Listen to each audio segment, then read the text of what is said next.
In the last several decades, we've given a Lifetime Achievement Award in GIS.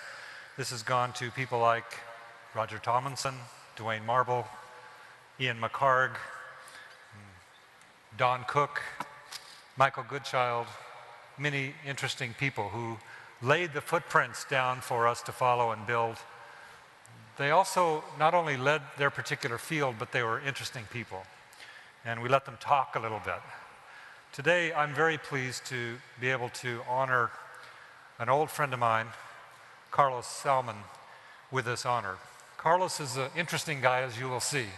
One of the most creative people I have ever met on the planet.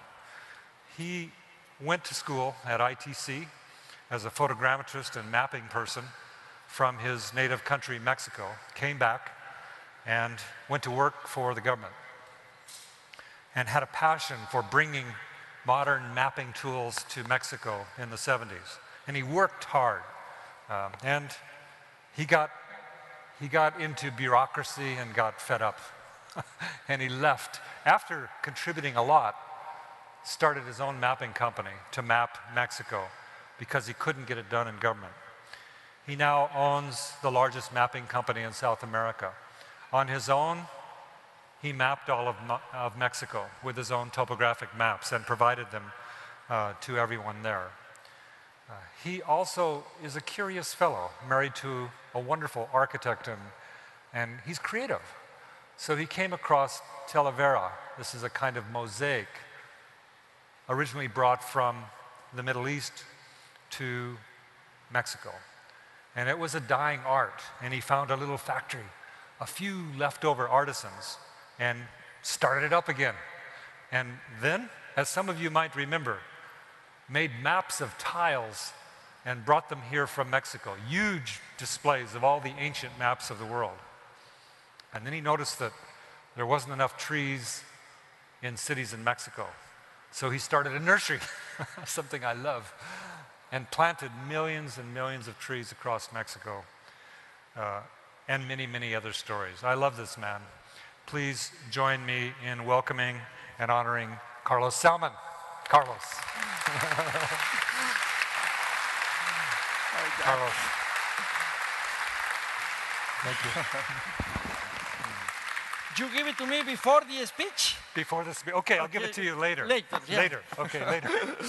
My cues are wrong. Okay. Carlos. Yeah, I am very happy to be here. What we are today come from our thoughts of yesterday. Our present thoughts build our life of tomorrow. Our life is the creation of our mind. I am just a map maker from Mexico. I don't have great theories. I only have dreams. But my dreams are long-lasting. I am a persistent dreamer. I studied mechanical engineering at the MIT, not the one in Boston, the Madero Institute of Technology in Mexico. After graduating in 1971, I had the good fortune to get a job at the National Mapping Agency of Mexico.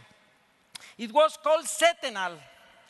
The mission of CETENAL was to build a resource inventory of Mexico so the Mexican society could become aware how rich our territory was. 2 million square kilometers, 11,000 kilometers of coast, everything that you want, you have it there by the biodiversity. Engineer Juan B. Puig de la Parra, the founder of CETENAL, used to tell us that we need to apply la visión del águila y la sabiduría de la serpiente to get our job done. The vision of the eagle and the wisdom of the snake. I was impressed by his passion. The ambitious CETENAL project involved topographic, geological, land use, potential land use, and soil maps at 1 to 50,000 scales, and maps for the soil aptitude for urban development. Photogrammetry means to measure with light.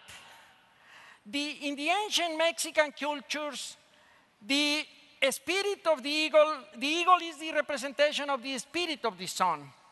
And it was the light of the sun that imprinted the vision of Mexico that we were capturing with aerial photography at Setenal. I was so happy to become a photogrammetrist.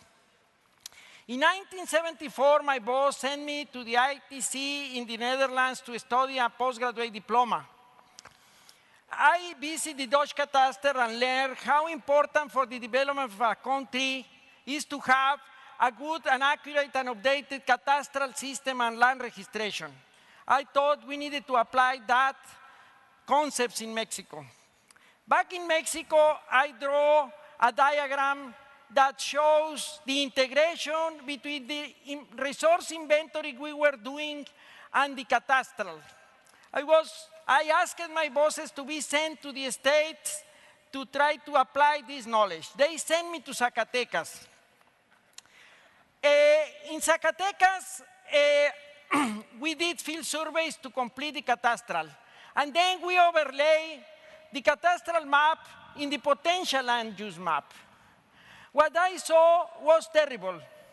The land for these farmers were very small parcels. The soil was very poor. So we were condemning them to poverty for generations to come.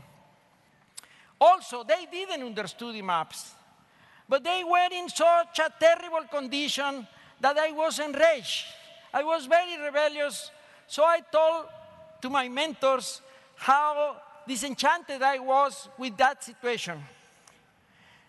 I had very good mentors.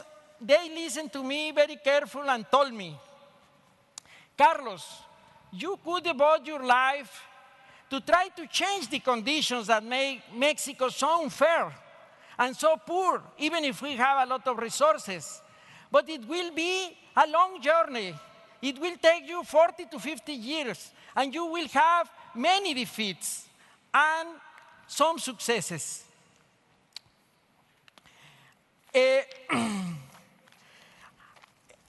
And to address the issue that the farmers don't understand our maps, you need to understand, maps are like messages.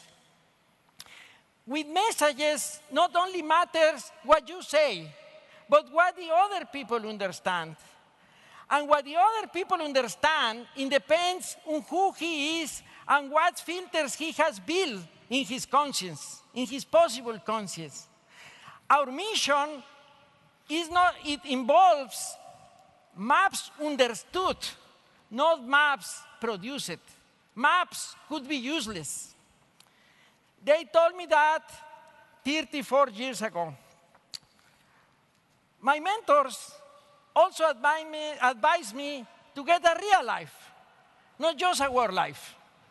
So they sent me to the university to give lectures to the students of the urban planning master course. And they encouraged me, try to get a girlfriend there. You know, the worst sin a man can commit is not to be happy.